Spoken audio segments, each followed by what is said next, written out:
everyone, and it's Justine. Welcome to another video for the April collaboration series. Today I'm looking at ways to make sentiments pop. So I'm doing a collaboration with Ashley Cornell, who is extremely talented, and I talk about her often when I'm talking to other crafters because I really think she's absolutely amazing card maker.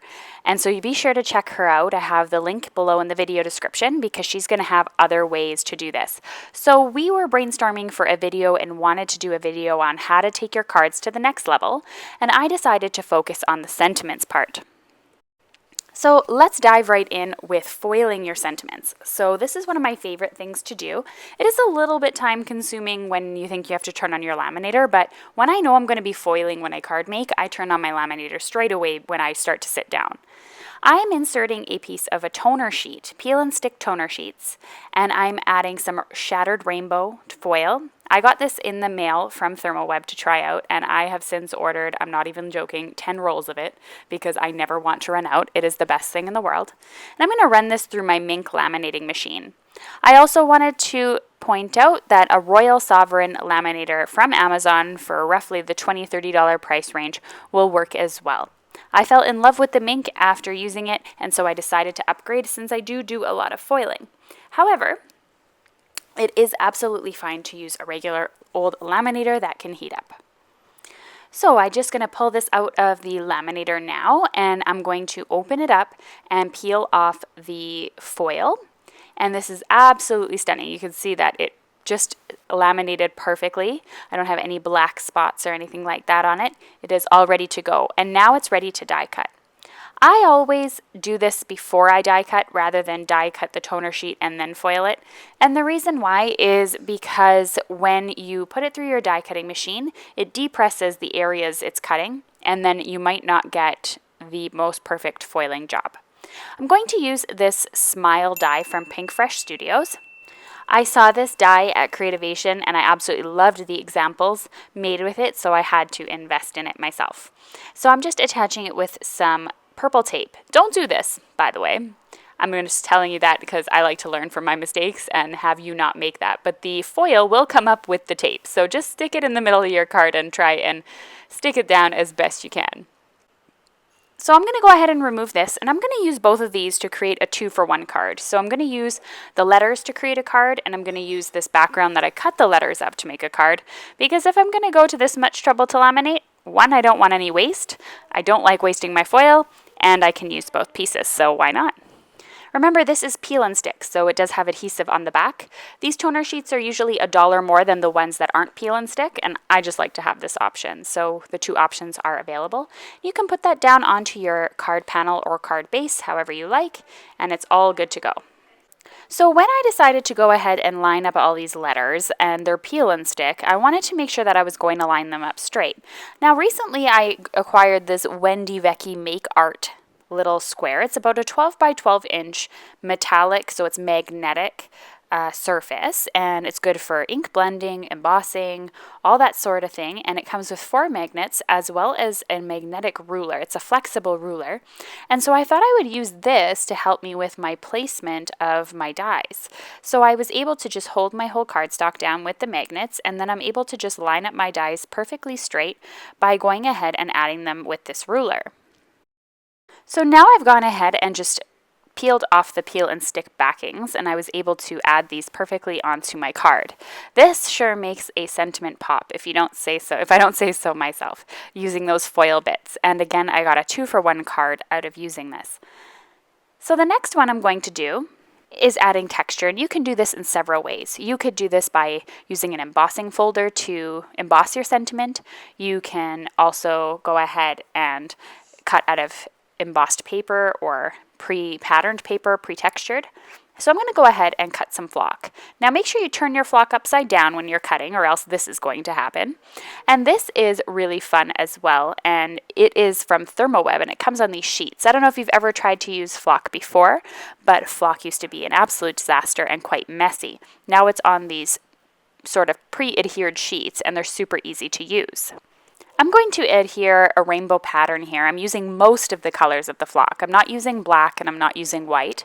And these come in several colors and they come 4 to a pack. And I'm going to go ahead and lay these across the glue in a rainbow pattern and just cover up my entire card base here, or my card panel. And then I'm going to do some die cutting through the flock. This flock is also embossable, which is really fun. You can put an embossing folder and run it through your embossing machine if you'd like, for a really velvety sort of appearance with a pattern on it.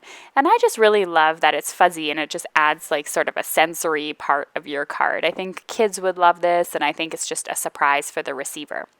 So I'm going to go ahead and just finish gluing that last corner here, and then I'm going to go ahead and flip over the card, and I'm going to just trim around the edges, and that way I can go ahead and just get a nice card panel that is rectangular. The flock also tears fairly well, and so you could use it that way as well, so it's pretty easy to work with. So now I've gone ahead and I have simply just trimmed the edges. I now have a fully fuzzy card, you could say, and I'm ready for the die cutting.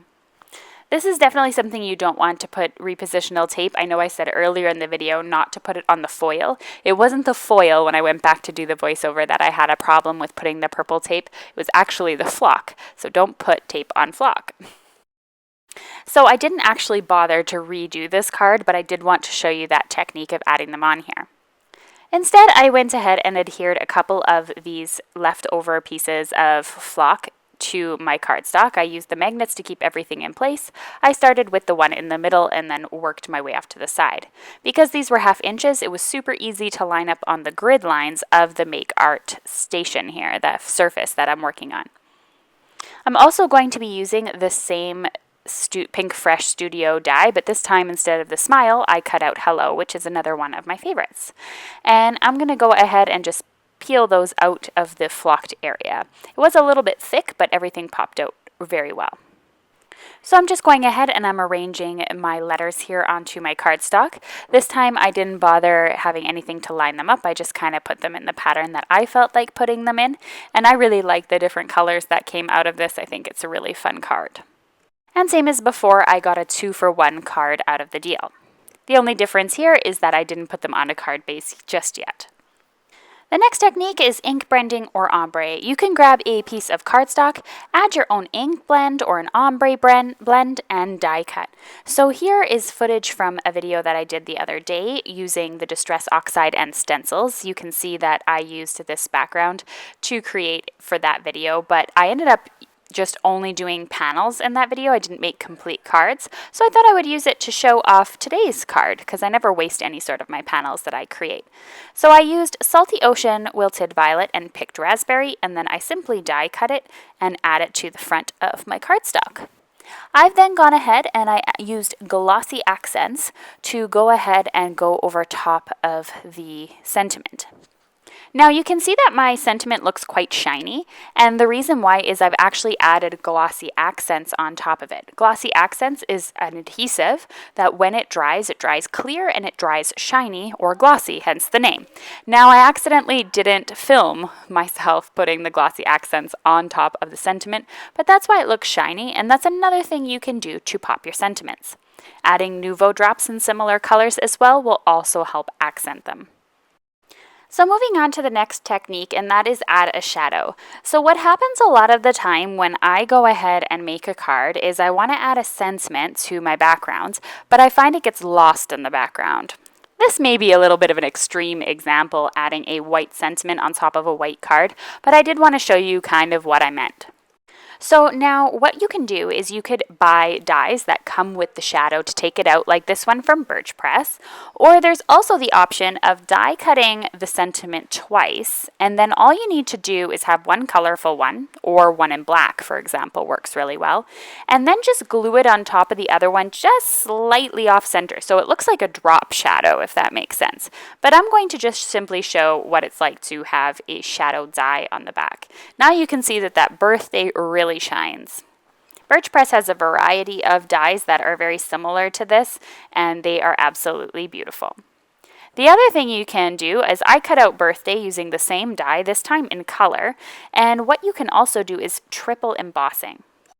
So I'm going ahead, I'm adding embossing ink over top of my die cut.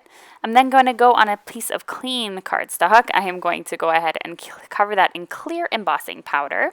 You could use white, you could use gold, you could use gray if you don't want the background to be seen. It's up to you. If I was just doing a piece of white cardstock, I would obviously add gold. And I'm going to repeat this process several times. So right now when I add that, it's clear, but you can see a lot of texture from the embossing itself. So I'm just going to pick this up out of my embossing powder once again, and I'm going to repeat this step actually 3 times. You're going to get a nice thick coat of embossing powder. Another way that you could avoid this, sorry for the noise in the background, is if you use a thick embossing powder rather than a fine detail or a regular embossing powder. You may only need to emboss this once or maybe twice at the most. So now when it's all done, it is super clear, glossy, it looks absolutely beautiful, and it looks like an expensive cut that you bought at Michael's or a store, something like that, like a big sticker thing that I hate buying because they're so expensive. So I hope you found several ways that you could use to really enhance your sentiments and make them pop. Don't forget to check out Ashley's video below in the video description to come up with other ways that you can take your cards to the next level. I also have the subscribe button here. If you haven't subscribed already, please do so. And watch this video next is always an area where you can find the next video suggestion. Thanks for watching. Bye for now.